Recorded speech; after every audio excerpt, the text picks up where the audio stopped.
Is India ready for one nation, one election? Because that is what the bill that has been tabled and will now be sent to the Joint Parliamentary Committee. So here's what has happened in case you missed. Narendra Modi-led government at the centre on Tuesday introduced a constitutional amendment bill. This was in the Lok Sabha. And that is for the implementation of one nation, one poll for the entire country. After 269 members of parliament voted for the consideration by the parliament, the bill was then sent to the JPC. There will be wider consultation now about it, different stakeholders, and we are told including opinions from the common citizens also will be taken on this. But the bill faced a very strong opposition from the India Bloc MPs as well as other opposition leaders like AIMIM's Asaduddin Owaisi. They have rejected the idea and they are terming this as a violation of the constitution. But government at the centre is batting for it because they say that one, this will promote better governance, this will reduce the cost of election and will also save resources because otherwise India is consistently one way or another in an election mode forever. अब आप देखिए इस देश में जितना आचार संहिता लगा रहता है अलग अलग समय पर के विकास कार्य इतने बाधित होते हैं, पैसे का इतना दुरुपयोग है, इन सारी चीजों को एक रास्ता निकाला गया है जिस रास्ते को कहा जा रहा है कि वन नेशन वन इलेक्शन। लोकतंत्र की नींव गांधी, नेहरू, पटेल जैसे महानायकों ने रखी है, उसको कोई खतरा नहीं हो सकता है। लोगों के डीएनए में लोकतंत्र है। ये ईडी, सीबीआई, इनकम टैक्स और कई बार कॉम्प्रोमाइज मीडिया के तहत उनके माध्यम से लोकतंत्र को कमजोर करना चाहते हैं, लेकिन हिंदुस्तान हर बार उठ खड़ा होता है और जवाब देता है।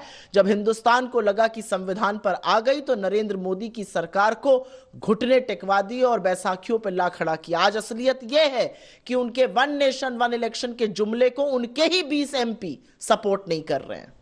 हम लोग तो जम के विरोध किया, तो हम जम के विरोध किया इसलिए पहले बार कोई बिल इंट्रोडक्शन के समय डिवीजन हुआ। सरकार ने भी समझा कि सभी विरोधी दल इसके विरोध में हैं। वो लोग चाहते थे कि आज ही जेपीसी बने, लेकिन हम राजी नहीं था। हम तो चाहते हैं ये बिल विड्रॉ हो जाए।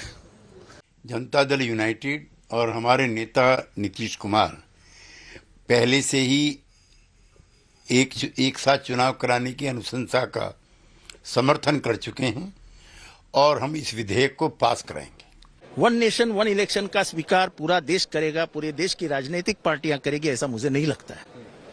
क्योंकि जो राजनीतिक पार्टियां क्षेत्रीय पार्टियां हैं, जैसे बिहार से नीतीश कुमार है, जैसे चंद्रबाबू नायडू है, वो क्षेत्रीय पार्टी है जो अपने अपने क्षेत्र का चाहते हैं।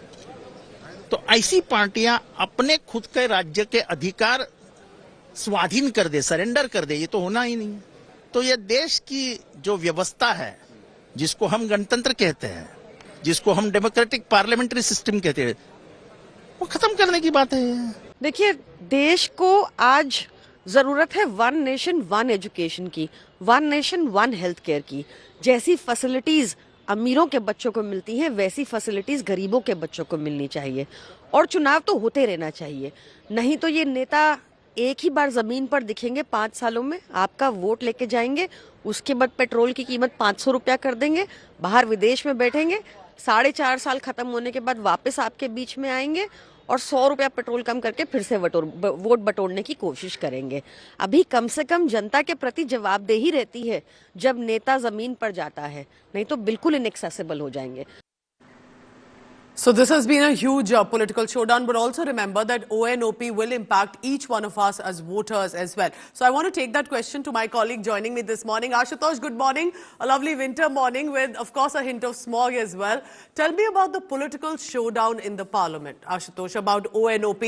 It has gone to the JPC. What happens next and why is the opposition the objection is so high from them? Because eventually they could be in the government and the same process will follow. Well, it's a known fact that One Nation, One Election is Prime Minister Modi's very ambitious project. And the government, now if you talk about the government advocating for this bill is saying that it will be a cost effective, it will save the resources, it will save the time, and of course the often model code of conduct, so that also affects the government, so that will save a lot of time into the government. Now the opposition says even if you carry out such One Nation, One Election, it's not going to be One Nation, One Elections. You're going to have all these local bodies elections and the council corporations elections some other time. Then there will be assembly with the union territory. The elections will be held at some other time. It will be only the states and the general elections that will be held together. So clearly, subsequently, when you're going to have these elections, as the opposition say, you require another infrastructure. You need more EVMs. You need more infrastructure. That will also make you at least some cost. So that's not going to be a cost effective as well.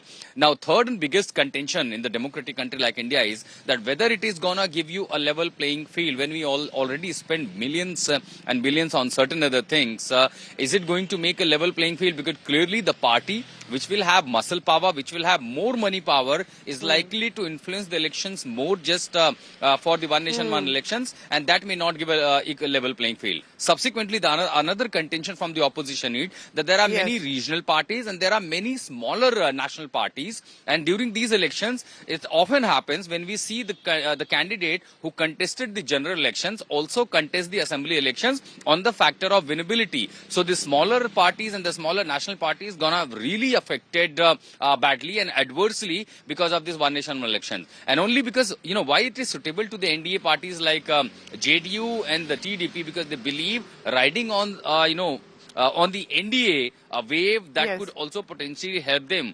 But subsequently, as and when the situation changes or this dimension of the political alliance changes, that will be also critical. However, the JDU has always been in favor of One Nation, One Election. On those Very contentions, when it is sent to the GBC, what you're telling me is there will also be interesting. That's what the netas have to say. I'll be also very interested to know what the voter on the ground also has to say. Can they be as discerning to ensure which party they want to vote for? Can that process be smooth? Thank you so much, Ashutosh. I'll keep coming back to you through the day. So this is going to be the big highlight. Is India ready for ONOP? That could also take, remember, years to come.